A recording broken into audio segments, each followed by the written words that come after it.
Welcome to the Book Reader channel.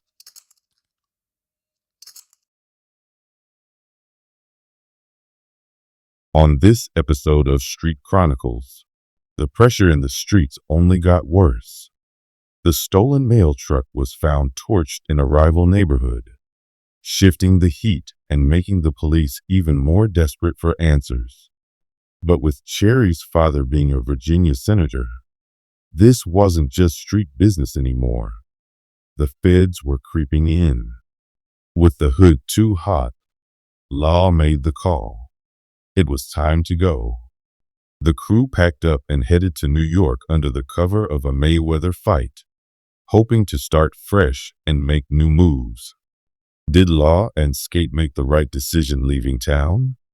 Or will the past catch up to them? With the feds involved, will the crew ever be able to lay low?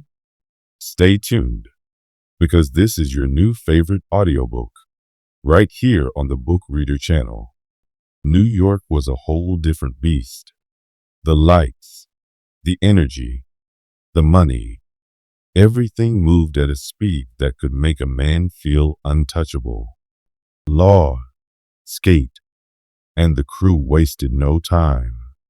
They hit the city running, dipping through the boroughs, stacking quick cash, and living reckless. The first stop was shopping in Soho. Designer stores, jewelry spots. Everybody was cashing out like they had unlimited money. Law copped a fresh Rolex.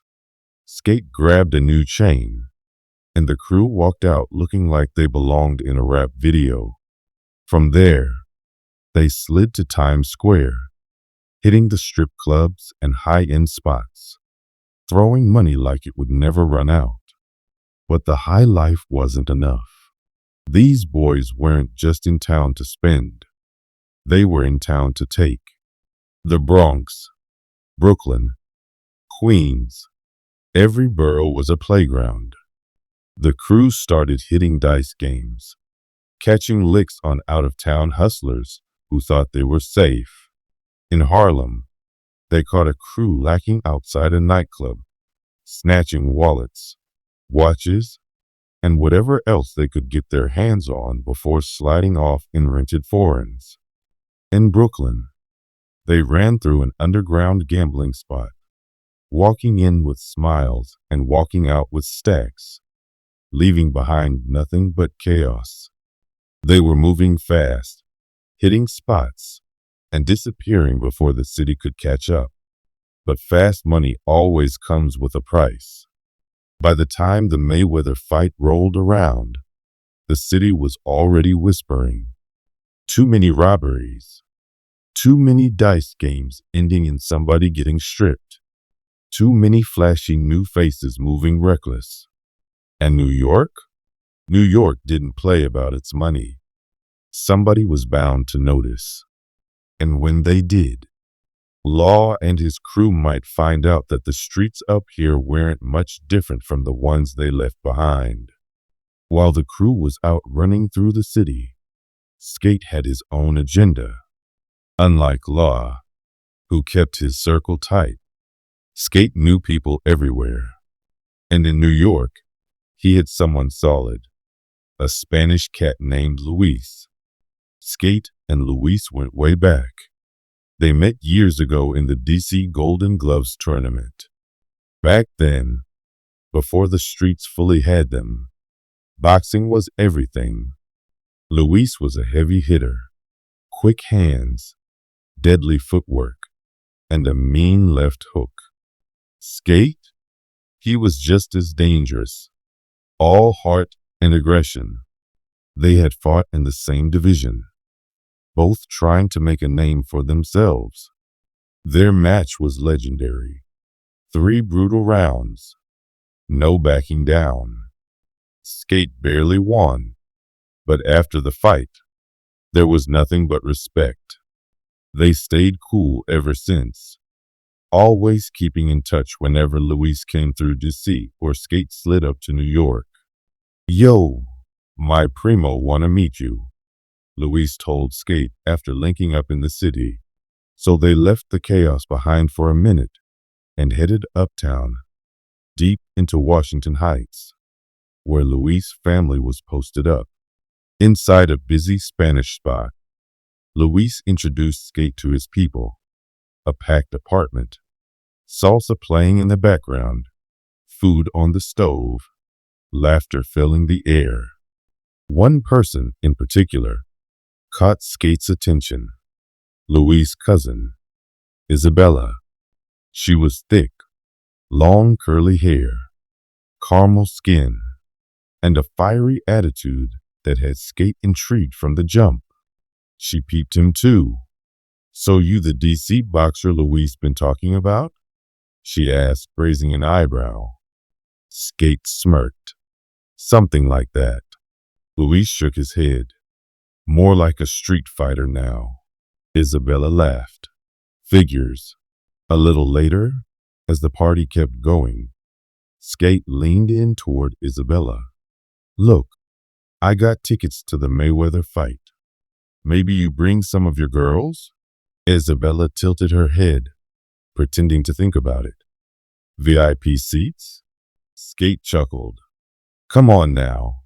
You know I ain't sitting in the nosebleeds." She smiled. "I bet.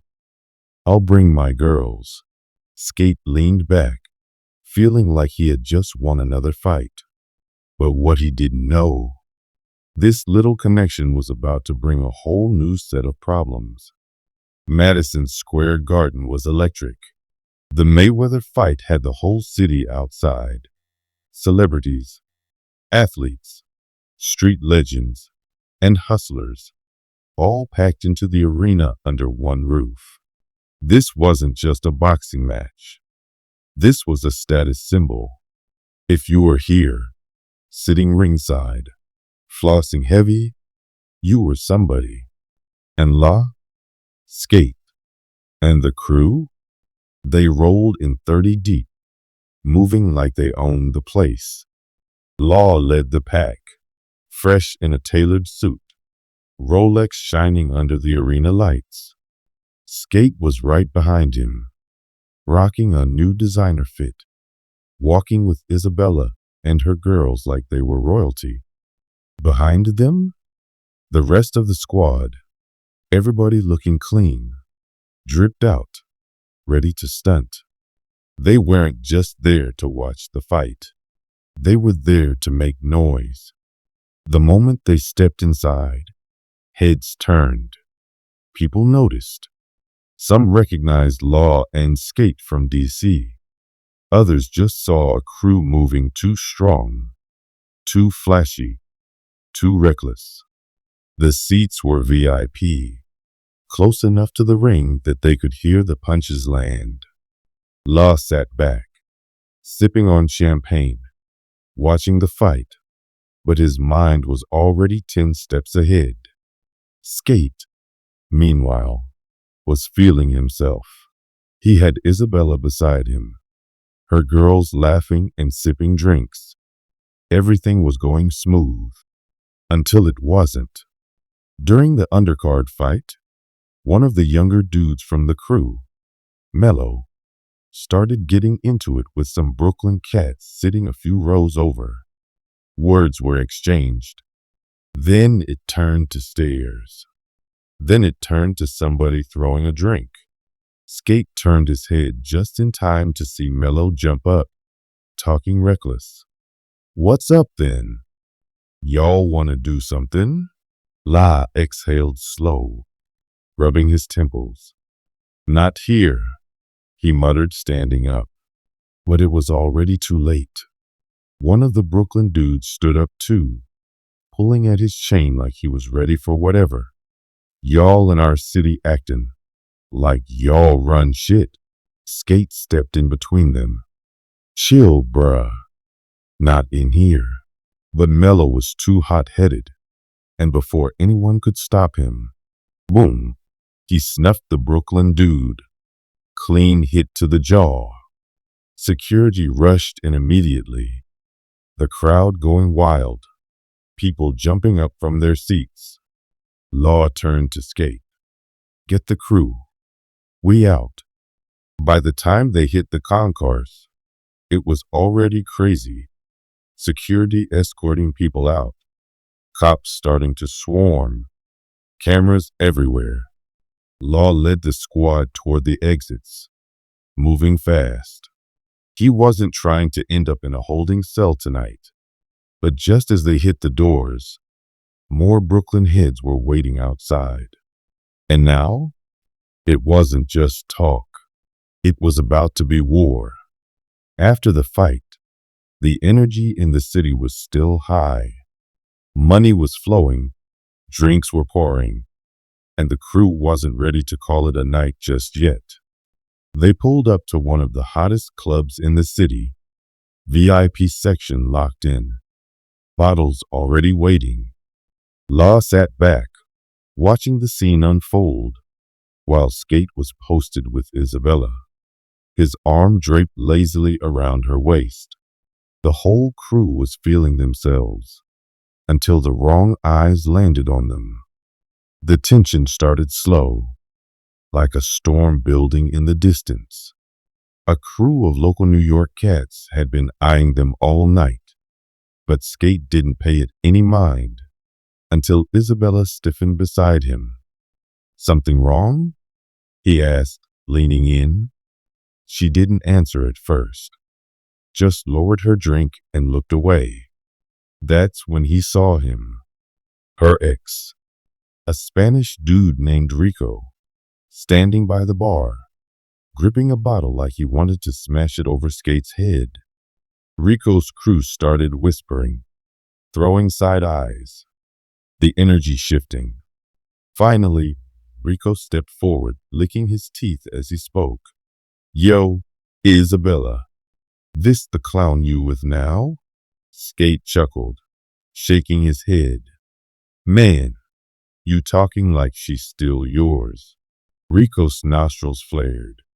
"You in my city, taking my girl, walking around like you can't be touched?"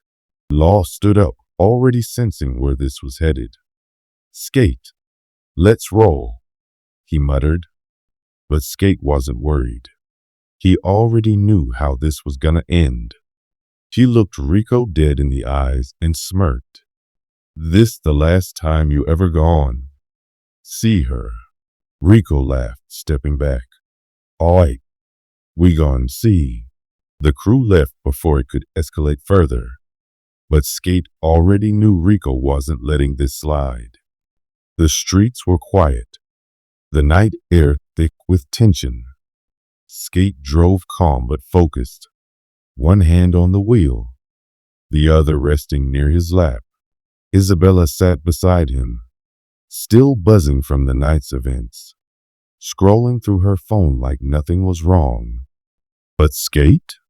He knew it wasn't over. The club incident wasn't the type of thing men like Rico let slide.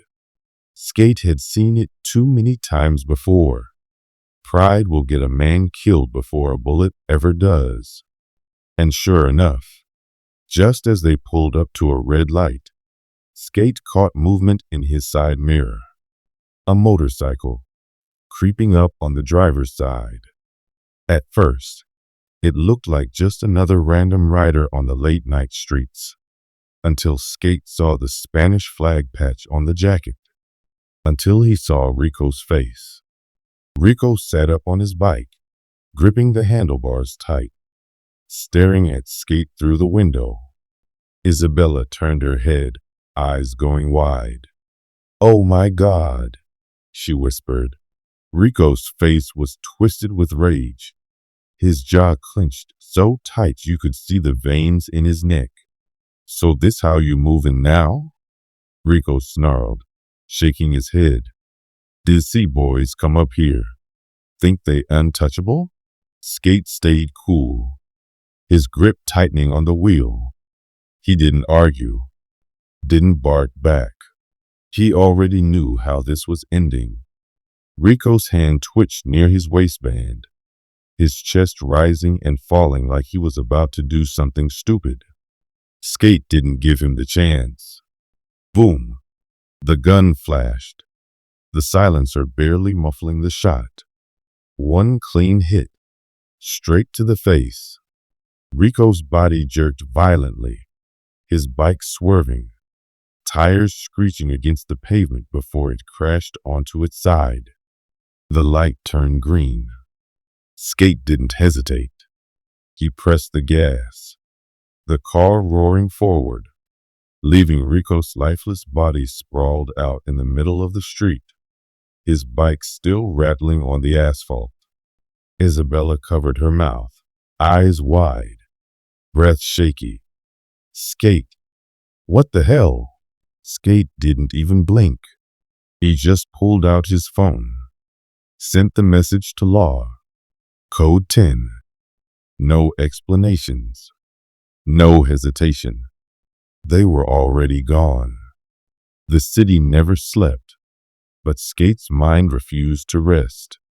After the hit, he didn't take Isabella straight home. He couldn't. Instead, he booked a hotel room, a quiet spot off the grid. No questions asked. He needed time to think, time to figure out his next move.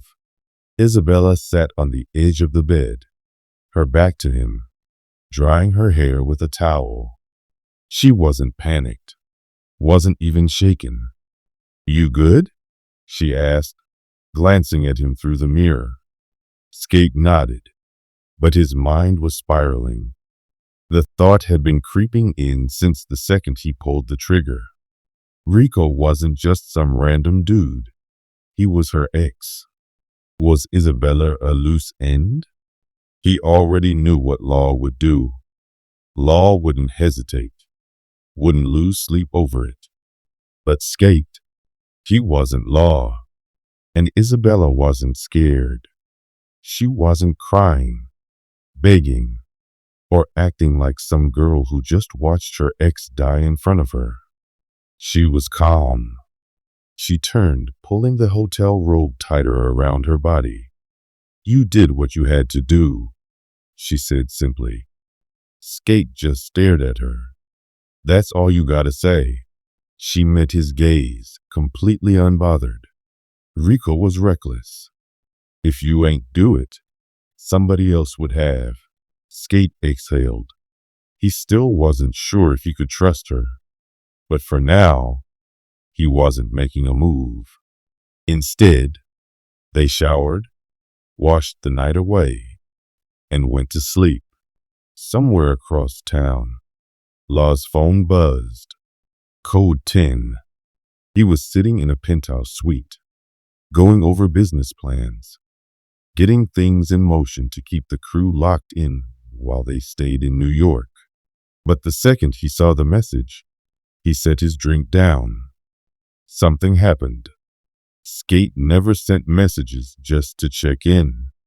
Law stared at the screen, thinking, before finally locking his phone and exhaling. "Handle your business, bro."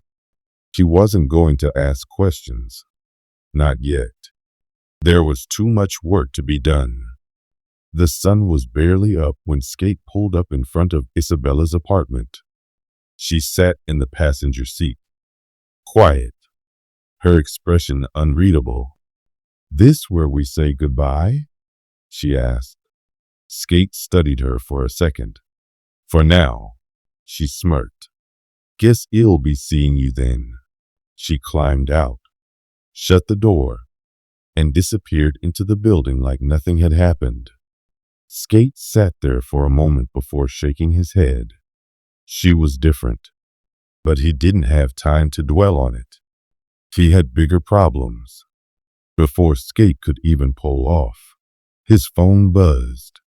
"Luis." He ignored it at first, but a few seconds later, another text came through. "Pull up. We need to talk." Skate sighed. He knew this was coming. 10 minutes later, he was sitting across from Luis in a small cafe in Washington Heights. Luis was calm, but his eyes held something dangerous beneath the surface. "Rico's dead," Luis said, stirring his coffee. "Shot in the face at a stoplight." Skate didn't react, just sat back, arms crossed. Louis studied him. And I know you had something to do with it. Skate didn't deny it, didn't confirm it either. He just stared. Luis nodded slowly, like he expected that answer. He took a sip of his coffee, then leaned forward. You and your people? Y'all fucking up my city, he said, voice low. Bodies dropping, streets talking, and being put in a bend over this shit.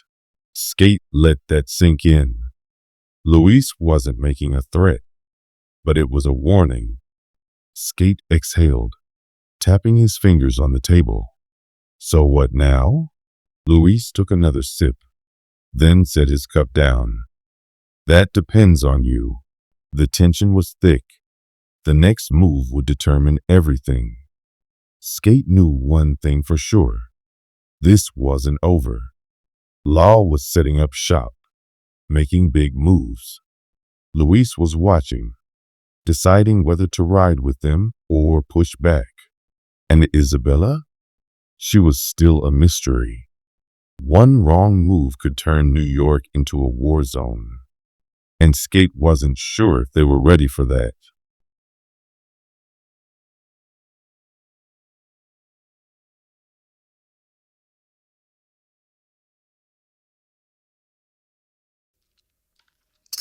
Thanks for tuning in, everyone.